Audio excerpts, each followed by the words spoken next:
Muy buenas tardes, bienvenidos a esta transmisión de la Dirección General del Deporte Universitario. Mi nombre es Irán Yamil Meléndez López y empezamos esta transmisión, como se dice en el emparrillado, con el kickoff inicial de esta serie que lleva por nombre Historias y anécdotas del fútbol americano en la UNAM. Hoy tenemos la presencia de un gran jugador en su época, un número 32, recordado por mucha gente. La verdad, para nosotros es un honor y quiero presentar a César Arturo Barrera Sánchez. Muy buenas noches, César, ¿cómo estás? Jan, qué gusto saludarte. Un placer estar por aquí. Muchísimas gracias por el espacio. Un placer estar en la UNAM nuevamente. Gracias, y para nosotros es un honor tenerte y que nos platiques de esa gran época de tu vida como jugador de Pumas, con ese 32. Mucha gente te recuerda, mucha gente nos ha dicho que qué buena onda que estás con nosotros, que tenemos esta oportunidad de platicar. Pero antes de empezar a platicar tus anécdotas, quisiera dar una breve semblanza que amablemente me hiciste favor de pasar. Y él nació en la Ciudad de México el 21 de mayo de 1979. Estudió la ingeniería en sistemas en la Universidad del Valle de México y la maestría en administración en la UNAM. Ha colaborado para la iniciativa privada en el desarrollo y mantenimiento de sistemas para bancos, sistemas de comunicación y administración. En el sector público trabajó más de 10 años para la Auditoría Superior de la Federación. Actualmente es empresario y presidente de la Liga Nacional de Tocho. Deportivamente jugó sus infantiles y juveniles en la UNAM, fue vaquero de la glorieta de Vaqueritos y también Pumas, en Pumitas, y fue el campeón en las categorías de Bantam. Antes se llamaban así Tiny, Junior Bantam, Peewee, y bueno, la categoría Bantam era la más alta en aquel entonces de las categorías infantiles. También jugó en el TEC, Campus Ciudad de México, y en el Cuerpo de Guardias Presidenciales, donde fue campeón en intermedia. Posteriormente jugó arena y máster en los equipos de Ola Verde, Perros de Agua y Cougars. Eh, a diferencia de estos equipos, y también estuvo muy involucrado en los equipos infantiles en Pumas y también fue coach en su tiempo de Pumas UNAM y Condors LFA de la Liga de Fútbol Americano, ¿no? La que tenemos que mayor, bueno, más alta que mayor. Cuenta con diversos cursos, simposios certificados como entrenador nacionales e internacionales y hoy por hoy es el presidente de la Federación Mexicana de Fútbol Americano.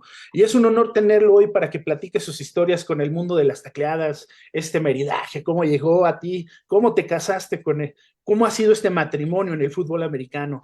Y bueno, pues sin más preámbulos, sin más qué guau, guau, guau, qué platicar, por favor, los micrófonos son tuyos. Platícanos un poquito cómo llegaste al fútbol americano desde muy chico.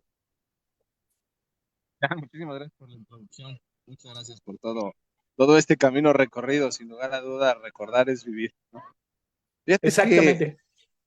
yo hace muchos años, cuando todavía no probaba este bonito vicio que es el fútbol americano, esta forma de vida, pues practiqué algunos otros deportes, ¿no? Mi hermano y yo éramos como muy hiperactivos y pues mis papás buscaban la forma de podernos poner a hacer algo que nos pudiera tener entretenidos y cansados, ¿no? No le dábamos hasta que llegamos al fútbol americano. En ese entonces tenía dos primos, hermanos ellos dos, que jugaban en aquellos entonces linces blancos. En esos linces, ellos estaban practicando y mis tíos comentaron a mis papás que el deporte y que podía ayudar y que podía ser una forma de poder estar. Nos convencieron y ahí terminamos, ¿no? Ahí iniciamos nuestra carrera de fútbol americano en CU, en aquellos equipos cuando todavía no era Pumas, sino todavía estaba dividido en aquellos entonces, cada uno con su campo, esa gran tradición de guerreros aztecas, de los cóndores. De, el equipo semillero era Linces Blancos, que después se volvió Linces Rojos, y fue así como llegamos. Con el paso del tiempo, estos dos primos dejaron el americano al año, a los 2 años máximo, y nosotros ahí nos quedamos hasta el día de hoy. Bueno, y en esta parte de que empiezas a comentar sobre la etapa de juventud que querías, llegaron a Vaqueritos, aquí como lo comentamos, pero posteriormente las juveniles, ¿dónde las jugaste? Pues justamente como bien comentaste hace ratito, existía en aquel entonces dentro de la Liga FAREMAC un espacio que quedaba ahí austero, que en aquel entonces había una categoría Colts. Cuando yo jugué estos años que me tocaría esa categoría, no existía ya Colts. Y lo que hicimos, un grupo de amigos que jugábamos ahí en la Lorita de Vaqueritos, fue irnos a jugar a la Garra Dorada, a los Pumas, esta Bantam, que sería el sustituto de Colts de aquel entonces, ¿no?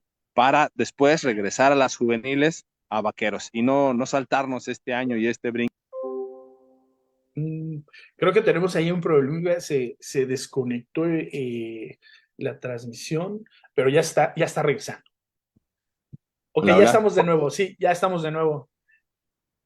Y te comentaba que fue así como este grupo de amigos, de estos ex vaqueros, que a la fecha nos seguimos viendo y tratando, muy grandes amigos. La verdad es que amigos de todo corazón, les mando un saludo a todos ellos.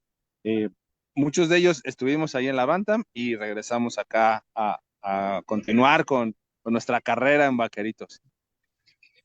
Esta garra dorada, si no mal recuerdo, quedaba ya por Xochimilco, ¿no? En la parte al costado del Deportivo. Había un laboratorio muy cerca, creo que el de Promeco, y ahí es donde también un muy buen equipo, en esa época. Entonces llegaste allá a jugar la Bantam, quedaron campeones y te regresas a Vaqueros. Ahí en la Bantam estaba por la zona de Vaqueritas, fue por eso que tuvimos la elección de ese equipo. Pues conocí otra vez la mística de Ciudad Universitaria, ¿no? Ahí me coachó Miki Muñoz, al que le mando un gran saludo, Antonio Pumar, y grandes jugadores de aquel entonces de los Cóndores, ¿no? Que podíamos ir a ver al estadio y que nos emocionaba verlos ahí en sus diferentes partidos y los teníamos como coaches, ¿no? Ellos nos transmitieron muchas cosas. Afortunadamente, ese año tuvimos también el privilegio de ser campeones y pues eso pues nos llenó de orgullo, ¿no? No así, regresamos a nuestros colores tradicionales que fue vaqueritos, pero sí probamos este sabor a CU, aunque no nace, ¿no? Como fue la garra dorada. Oye, una pregunta. En ese entonces, cuando ibas al estadio, ¿cómo era el ambiente en el estadio de CEU cuando ibas a ver a tus entrenadores y a estos Cóndores? ¿Quién estaba como head coach de los Cóndores? Y en ese entonces, pues, ¿por qué no nos platicas un poquito ese ambiente? La verdad es que de chavo yo recuerdo muchísimo el estadio como algo muy seguro, como algo muy familiar. Probablemente y no fuera así, pero yo sí recuerdo algo muy agradable, ¿no? Algo muy bonito que incluso entre amigos, chavos que teníamos en aquel entonces 14, 15 años, podíamos estar sin ningún problema y sin ningún cuidado especial. Tanto así como los coaches del staff, yo más iba a ver a mis coaches, ¿no? Decía, ya entró Toño Pomar, ya entró Mickey Muñoz, ya ahí están jugando, ¿no? Y pues, esta gran trascendencia de los Cóndores en aquel entonces que pues dominaban la liga y era un equipo emblemático, pues nos llenaba a todos de orgullo, ¿no? Y era muy padre ver cómo pues tenían sus diferentes eventos, cómo tenían incluso sus reuniones, sus fiestas, sus entrenamientos en CU, ¿no? Hasta el caminar de un campo a los lockers era algo increíble, ¿no? Era una mística que difícilmente se podrá igualar en algún momento. Y posteriormente a todo esto, llega la intermedia. Llegas a jugar en el TEC Ciudad de México, una temporada, dos, ¿cuánto tiempo estuviste ahí? Una temporada, sí. Una temporada. Y ahí inmediatamente diste el brinco a guardias presidenciales. Sí, estuve en Vaqueros, de ahí me fui al Ciudad, después regresamos al ya cuerpo de guardias presidenciales, ya como con una preparación más específica, ¿no? Ya con una invitación especial, ya pretendiendo tener dentro de este mismo equipo de Vaqueros cerca de 5 jugadores, fuimos directamente allá al cuerpo de guardias presidenciales, al Joaquín Amaro, a ese estadio tan bonito, ¿no? Y que en algún momento sufrió a través de los tiempos su desaparición y otra vez que están renaciendo y estamos muy contentos por ello. Ahí en el Joaquín Amaro estuve pues toda mi intermedia y un par de ligas mayores. Ok, y este campo de Joaquín Amaro era de camino hacia Conscripto, ¿no? Subiendo para el hipódromo, muy cerca ¿Era por ahí? Y lejísimos. Y además en ese entonces yo ya trabajaba por las mañanas, tomaba la escuela acá en la Universidad del Valle de México, aquí por el Estadio Azteca, en Avenida San Juan de Dios, en la UVM Tlalpan. Y la verdad es que era un martirio. Hoy no lo volvería a hacer, pero en aquel entonces es que no medía los tiempos y era, pues todo podía hacer, ¿no? Durmiendo poco, descansabas mucho Al otro día te levantabas con toda la energía y la dabas y entrenabas y a la oficina y a la escuela y todo se podía. Un día Oye, empezaba a las 5 de la mañana y terminaba a las casi 12 de la noche y así todos los días. una pregunta, ¿y en aquel entonces quién era tu entrenador de guardias presidenciales?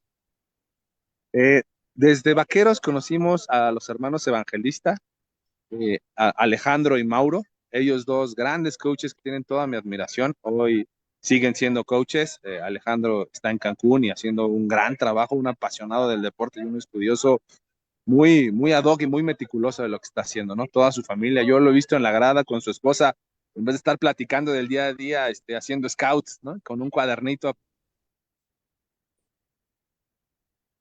Oh, te perdemos un poquito, creo que se volvió a congelar la señal. Esperemos, ¿me escuchas, César? Apuntado. ¿Qué viste? ¿Cómo a este Alejandro Evangelista lo convocan ahí en CEU y él es el que me hace la invitación directa para irme para allá? Ah, ok, ya íbamos para allá. Lo que pasa es que se congeló un poquito el video. Nos quedamos en que conociste a los hermanos evangelistas y que de ahí ellos son los que te hacen la invitación a Puma CU. Correcto. Inicialmente me invitan a guardias presidenciales y cuando ellos son invitados a Pumas, pues también me hace la invitación para irme con ellos. Pues aceptamos esta invitación y continuamos ahí. Ellos desafortunadamente estuvieron solo un año o dos ahí y después ya pues siguieron su camino y yo me quedé ahí en Seúl. Ahora vamos a hablar de esta etapa donde llegas ya directo a Puma CU y bueno, ¿quién te recibe? ¿Cómo es ese recibimiento? ¿Dónde fue? ¿Quién era el coach?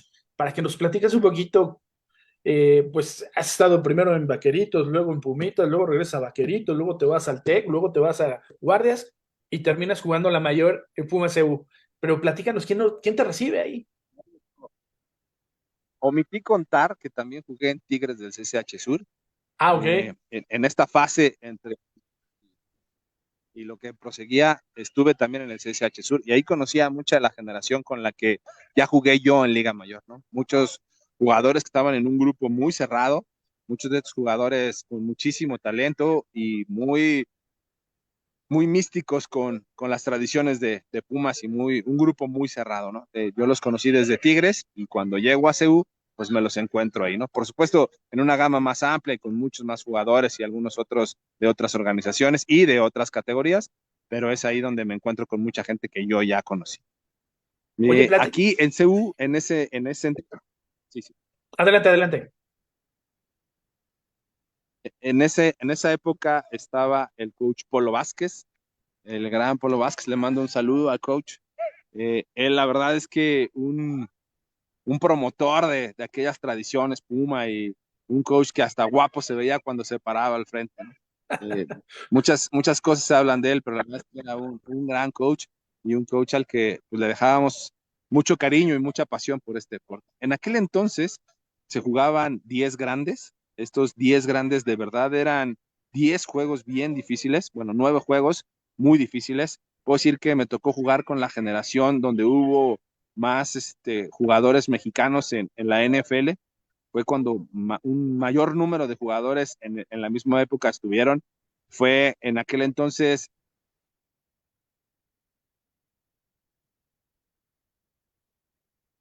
Nuevamente se cortó un poco la señal. Eh, Mística de tener nombres, ya no solo equipos ni colores, sino ya empezar a decir nombres de jugadores, como era hace muchos años, ¿no? Que recordábamos ahí nombres muy famosos que a lo mejor en la calle no los conocíamos, pero habíamos escuchado su nombre. Algo así se empezaba a retomar. Desafortunadamente esa cadena y ese flujo se perdió nuevamente y empezamos una nueva era, ¿no? Pero a mí me tocó, quiero decir que muy afortunado tener esta categoría de 10 grandes, donde eran 10 juegos de verdad súper difíciles. ¿Qué año era? Estamos hablando la época de Polo Vázquez. 2002 a 2004. Bueno, Polo estuvo desde antes de yo jugué 2002 a 2004 en Pumas. Eh, Polo salió en el 2003 y en 2004 fue un año terrible para Pumas. Tuvimos 4 coaches diferentes ese año. Fue algo terrible, terrible, terrible. Y por supuesto, fue una temporada no muy buena en cuanto a resultados de score, pero el equipo estaba muy unido, era un gran juego, todos los juegos estuvimos casi cerca de ganar y muy difícil poder estructurar cuando tienes cambio de coaches, cambio de mentalidades, cambio de playbooks 4 veces en la temporada. Ha de ser un poquito complicado, mira, llegando en el año del 2002 tú a jugar, veníamos de una reunificación, ¿no? Después de haber visto a los Cóndores, a los Guerreros, a las Águilas Reales, teníamos ya 4 años, tú estabas en 2002 ya con Polo Vázquez. ¿Cómo se vivía esa reunificación? ¿Cómo se creaba nuevamente esa mística? ¿Cómo era esta parte de volver a ser Pumas? Porque tú venías con Tigres, pero yo creo que en esa época de Tigres la idea era llegar a Cóndores, ¿no? O en una parte así. O siempre, ahora que llega el 2002, pues entras con Polo Vázquez y como lo dices, ¿no? Una gran persona, un gran empuje, una gran admiración a tu coach. ¿Cómo lo viven en ese entonces? Perdón, se me cortó un poquito, no escuché toda la pregunta, pero entiendo que es cómo se vivía en aquel entonces, ¿no? Esta comparativa entre aquellas épocas y el día de hoy. Yo Sí, creo que el fútbol en general ha tenido gran avance y trascendencia a través de los años y el fútbol es justo, ¿no? Te da justo lo que le inviertes. La realidad es que no hay magia ni hay trucos, es trabajo únicamente lo que te va a dar estos frutos y este seguimiento de las cosas. La verdad es que creo que las consecuencias siempre vienen por lo que hiciste o no hiciste, ¿no? Consecuencias positivas o negativas. Creo que ese es el reflejo de lo que ha estado sucediendo a través de los años en las diferentes instancias, ¿no? Hemos podido ver un equipo de UDLA, por ejemplo, que ha estado muy fortalecido y con la desintegración de su escuela y cosas ajenas al fútbol, pues el programa desaparece y ahora que está renaciendo, pues se ve carente de estas situaciones, pero que seguramente en corto tiempo podrá volver a donde estaba en cuanto a nivel de estas situaciones, ¿no? Entonces, yo hago una comparativa, como preguntabas, con los Tigres y con estas épocas a las que yo llegué después de un recorrido por iniciativa privada, como FUETEC, y me doy cuenta de que esta sinergia en aquel entonces iba de menor a mayor. Se tenía un impacto muy fuerte en generaciones pequeñas.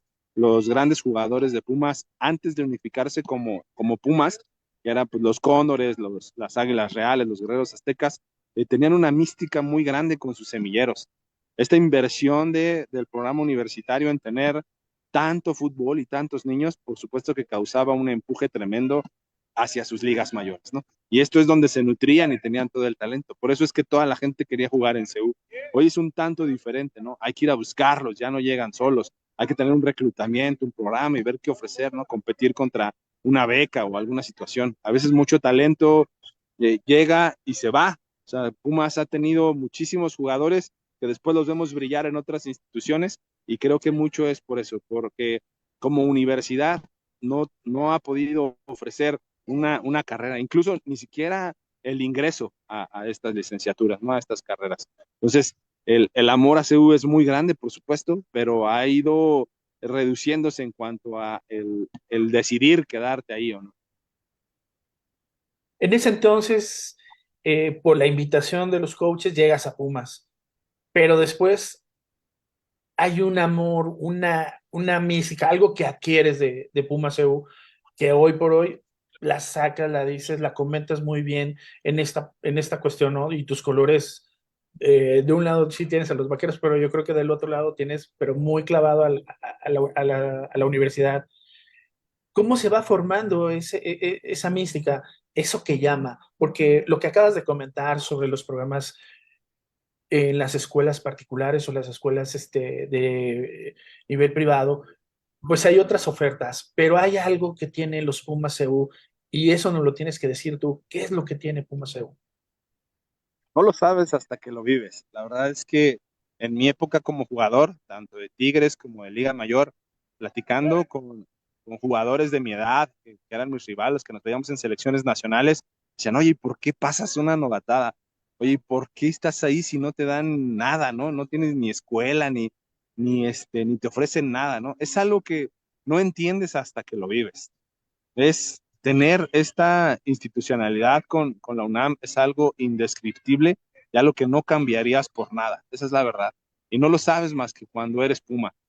El estar en un estadio como es el Estadio Olímpico Universitario, que no hay mejor en el mundo y en Latinoamérica para la práctica del fútbol americano, es algo indescriptible, ¿no? La piel chinita desde que entras, tocar ese pasto, ese césped, estar en los lockers entrenando y tener esta magia de estas instalaciones, de estos posibilidades de un lugar que es específicamente para el fútbol americano, la verdad es que cambia muchísimo en cuanto a lo que es el verlo y el vivirlo, ¿no? La verdad es que yo llegué a Pumas y me siento Puma de toda la vida y de mucho corazón y estoy muy agradecido con la institución. Afortunadamente pude comparar, pude darme cuenta de diferentes cosas y diferentes aspectos en mi carrera deportiva que hoy, sin saber dónde iba a estar el día de hoy, me han servido muchísimo para poder hacer un análisis, una dirección y una gestión hacia todas las partes por igual, ¿no? Saber cómo es una iniciativa privada, cómo es un colegio, cómo es el poder entrar a una escuela, ¿no? No es lo mismo un alumno de una escuela como el Politécnico o la universidad, que además tiene que trasladarse, tener otras cosas, a un tecnológico de Monterrey, que tienen todo en el mismo lugar, ¿no? Entonces, esta diferencia, pero que además impacten en el mismo terreno de juego, con el mismo reglamento y creen un buen ambiente de fútbol americano en Liga Mayor y ahora con la LFA en Liga Profesional, pues por supuesto que hay que gestionarlo, ¿no? Hay que ver la forma de que sigan compitiendo al mismo nivel y que se estén haciendo las cosas en paridad. Mira, ahorita leyendo un poquito los mensajes que nos están llegando, nos hacen nuestros seguidores de equipos, dice, ¿cómo fue el ambiente entre los jugadores cuando se reunificaron los equipos? Algo muy, muy especial, esto nos pregunta Francisco Cano. Pues fue muy competido. O sea, a mí no me tocó como tal, yo llegué unos años después, pero seguía la competencia muy dura, ¿no? O sea, de tener tres equipos y la posibilidad de 150 jugadores, perdón, tu roster baja a 50. El equipo más duro en ese momento era Cóndores, pues por supuesto que tenía que ver el roster más amplio, pero también había muchísimo talento, muchísimos buenos corredores y corebacks en Guerreros Aztecas y en Águilas Reales. Entonces fue una competencia brutal. En sí, estos equipos como tales no se tenían mucho amor, entonces conjuntarlos fue algo muy complicado, ¿no? Fue ponerlos en las mismas regaderas y ya con los mismos colores, el mismo jersey, no fue nada sencillo. No sabemos con el paso del tiempo si fue la mejor decisión o no. Lo que sí sabemos es que impactó de una manera en reducir el roster y por supuesto que tendríamos que haber tenido un equipo mucho más talentoso, ¿no? Al conjuntar estas partes, pero muchos fuera también, ¿no?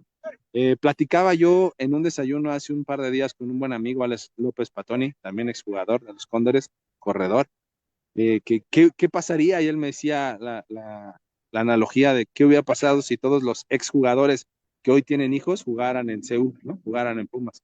Sería un equipo imparable, ¿no?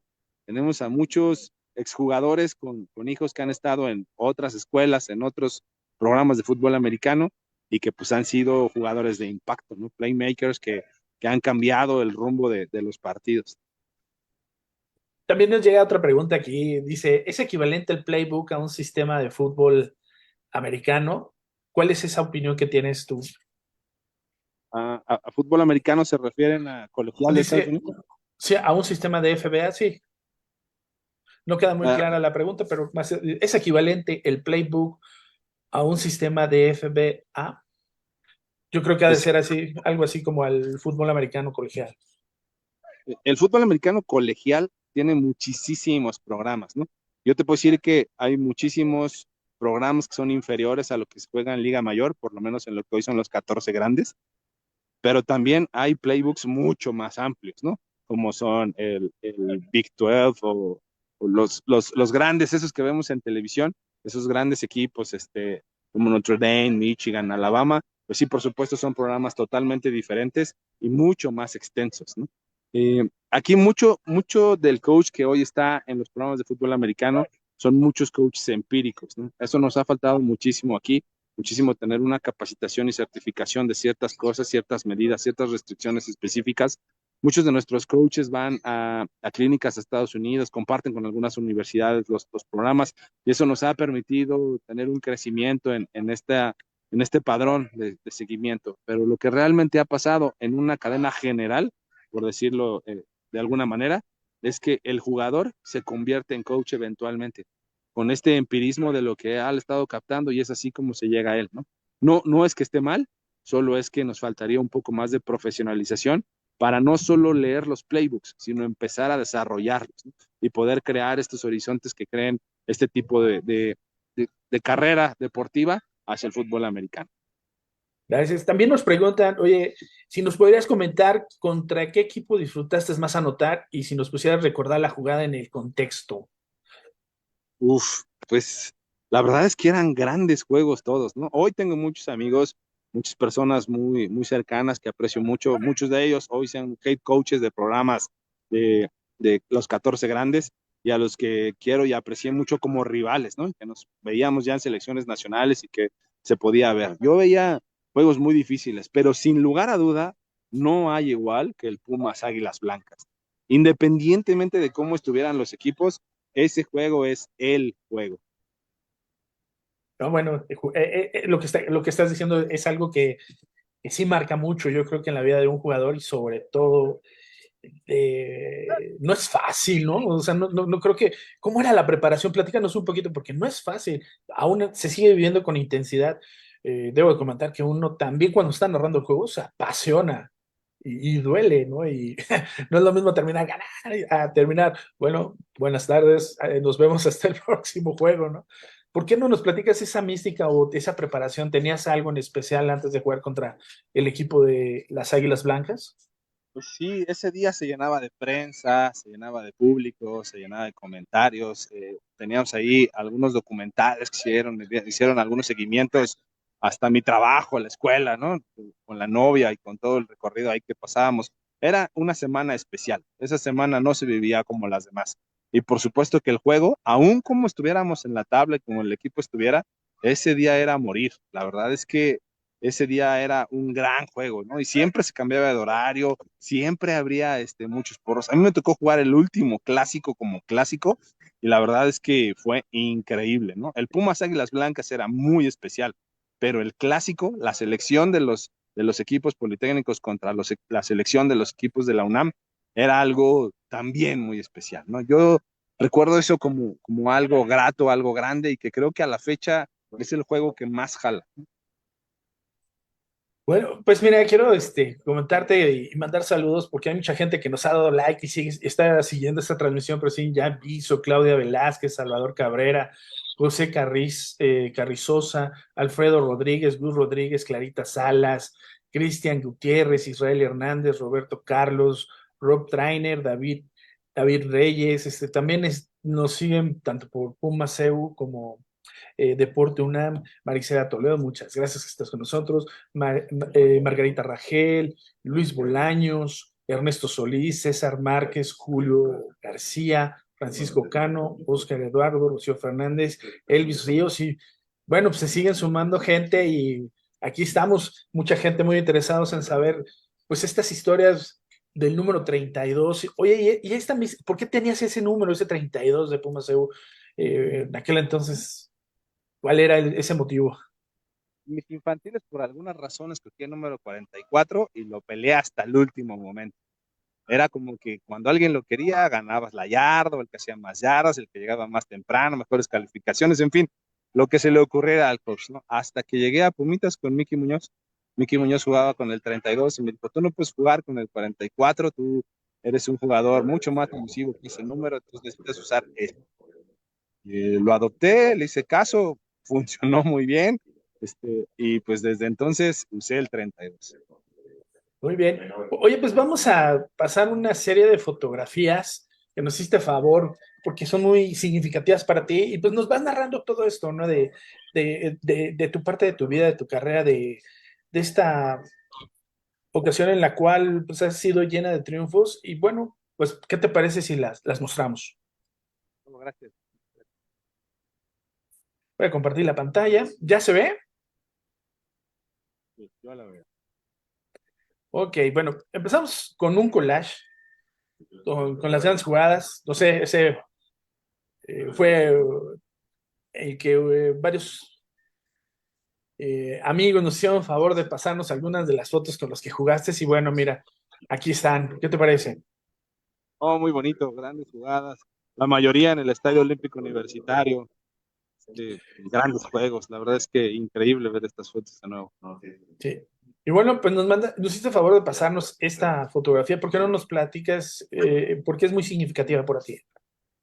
El año pasado tuvimos una reunión, una apertura histórica en la Cámara de Diputados, en la que la Cámara de Diputados y muchos de los diputados emblemáticos que hoy día están al frente de nuestro país permitieron la apertura de un día de fútbol americano dentro de la Cámara. Muchos niños, porristas, organizaciones, clubs, managers, jugadores estuvieron ahí.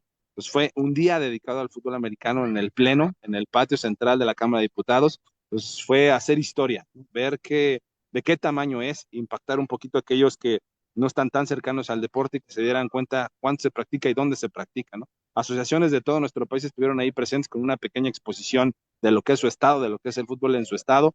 Un día, un rato que fue muy simbólico y la verdad es que muy positivo para muchas instancias. Ahora, Jim, Eso fue previo a esta ceremonia. Tuvimos ahí algunos certámenes con diputados tratando de buscar pues, algunos espacios, algunos lugares para el deporte a nivel nacional.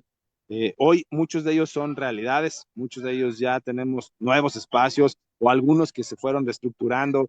Es que una campaña en búsqueda del que el fútbol americano siga creciendo y sabemos que de las cosas más importantes son estos espacios, ¿no? Estos apoyos para poder lograr.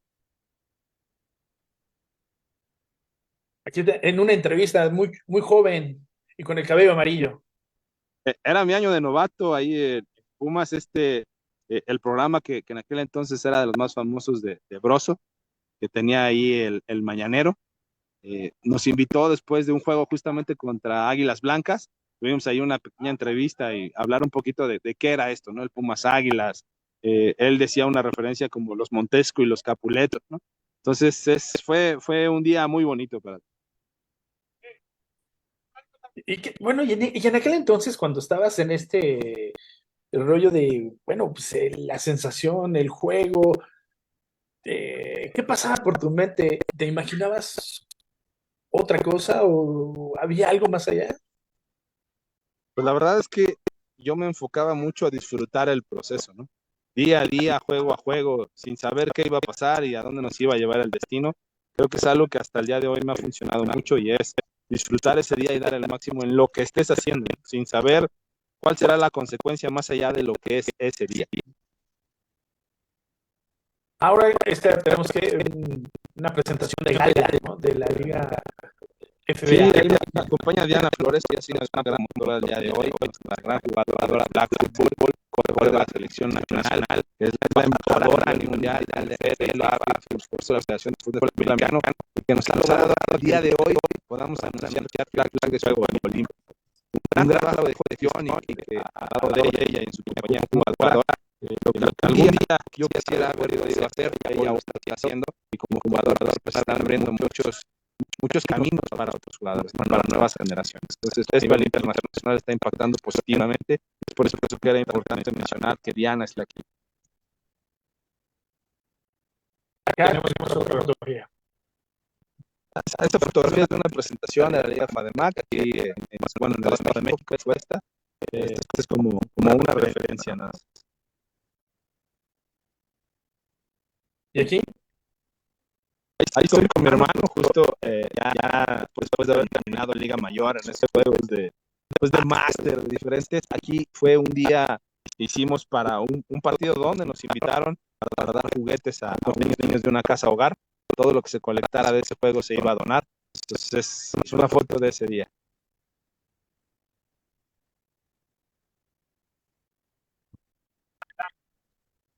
Aquí con este jugadorazo. En los Vaqueros de Dallas, ¿no? Hace un par de años Isaac Alarcón estaba ahí. Fuimos con la selección nacional a estar por ahí y él amablemente aceptó ir a darles unas palabras y estar ahí. Estábamos enfrente del campo donde entrenan The Stars, que es donde entrenan los Vaqueros de Dallas. y aquí Isaac como un jugador de aquel entonces que jugó en la sub-19, sub-18 y que hoy es un jugador profesional de NFL, pues se abrió a estar ahí con nosotros y hablar con los muchachos.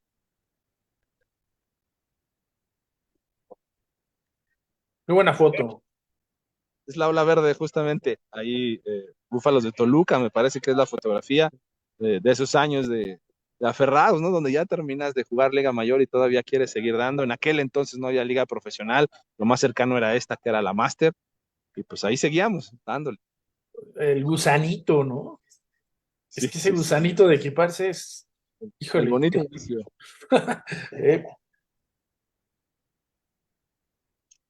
Ella aquí en mi parte ya como gestión, ya más administrativa, años de pandemia, duras para nuestro fútbol. El fútbol tenía que continuar, decisiones fuertes tuvieron que tomar, ¿no? Muchas pérdidas humanas, decisiones del fútbol abrir o no abrir, ¿no?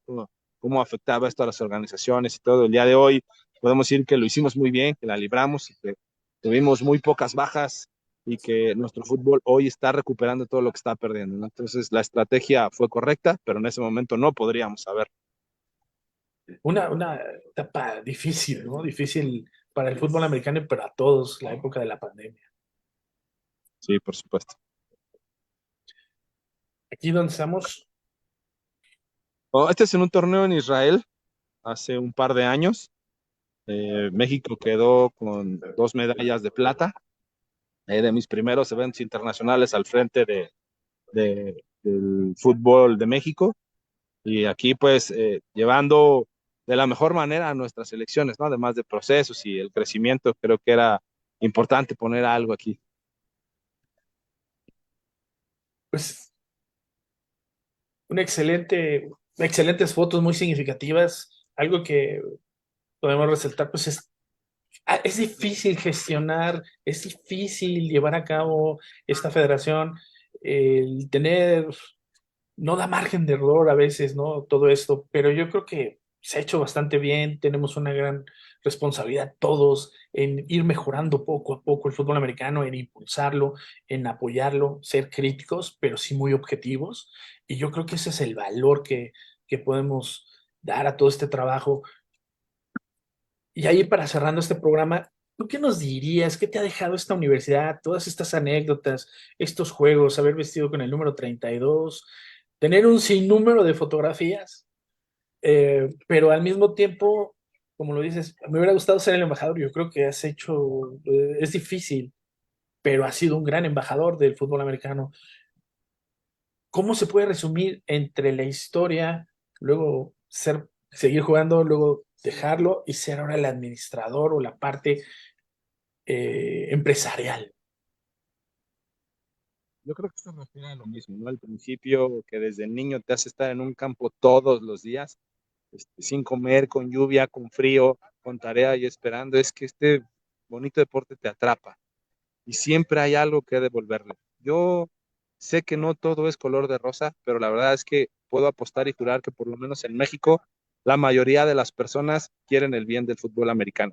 Y eso es con lo que yo me quedo y cada sonrisa de cada niño cuando le he ayudado en los diferentes campamentos, en los diferentes entrenamientos, cuando un coach es feliz, cuando realmente trasciende y ves a una persona de bien el día de mañana, es con lo que me quedo y con lo que creo que hay que estructurar las cosas, ¿no? Hoy me toca estar aquí, pero podría haber estado en cualquier otro lugar y en donde me hubiera tocado, yo haría lo mejor de mí para que esto sucediera, ¿no?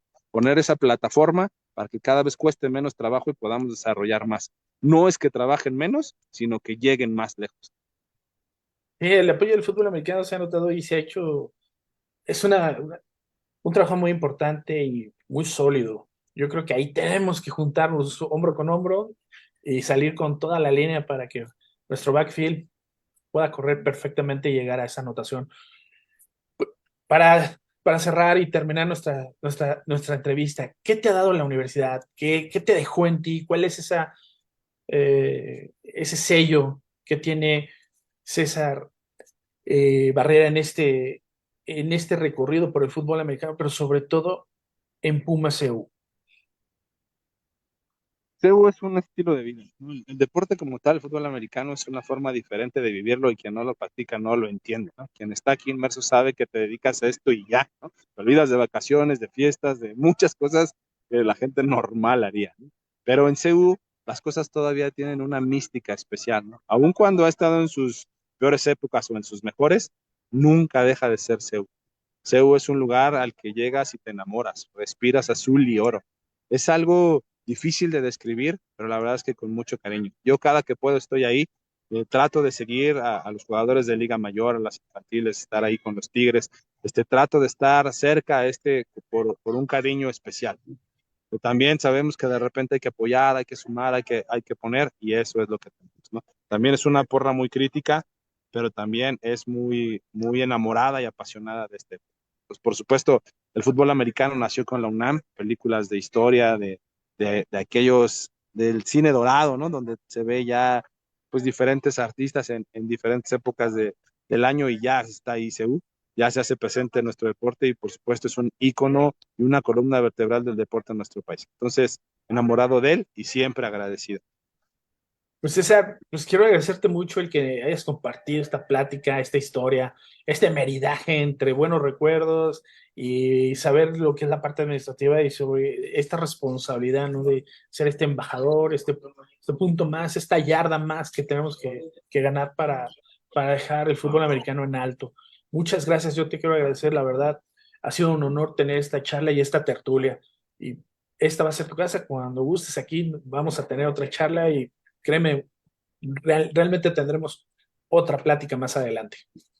Nada, al contrario, muchísimas gracias. Y como todo el fútbol americano, solo avanza si todo el equipo jala hacia el mismo lugar. Pues Y eso podamos, esperamos en el país y creo que somos más los buenos, si es que así será. no, y así será y así es.